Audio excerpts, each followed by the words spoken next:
দিন যত গড়াচ্ছে ঢাকা আন্তর্জাতিক বাণিজ্য মেলায় তত বাড়ছে ক্রেতাদের ভিড়। শুধু ক্রেতাই নয়, দর্শনার্থী হিসেবেও ভিড় জমাচ্ছেন বিভিন্ন শ্রেণী পেশার মানুষ।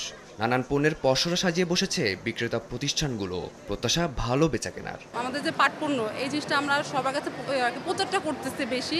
তারা আমাদের দেশি পণ্য ব্যাপারে তারা জানুক বুঝুক যে পাটটা কি বা কি ধরনের এটা কি আমরা ব্যবহার করতেছি, কি করলে আমাদের পরিবেশটা ভালো হবে, রক্ষা করা যাবে। বাংলাদেশের পণ্যটা আরও বেশি প্রসারিত হবে, আরও বেশি বিশ্বের বাজারে তাদের অবস্থানটাকে সুদৃঢ় করতে পারবে যদি দক্ষ জনবল থাকে। কাস্টমারদের চাহিদা অনুযায়ী ব্লেজারটা অনেক সবাই প্রাধান্য দেয়। ব্লেজারটা বাণিজ্য মেলা থেকে নানান ধরনের মেলা থেকে নিতে সবাই স্বাচ্ছন্দ্য বোধ করে বেশি। ক্রেতা সাধারণ সারা বছরই অপেক্ষায় থাকেন এই মেলার জন্য।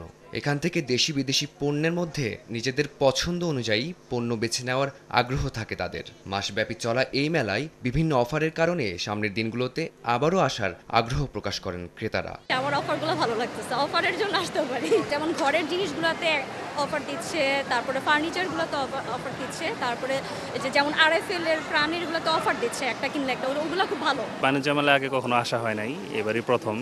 পাটের জিনিসপত্র কিনলাম কিছু, আর প্লাস্টিকের জিনিসপত্র কিছু কিনলাম।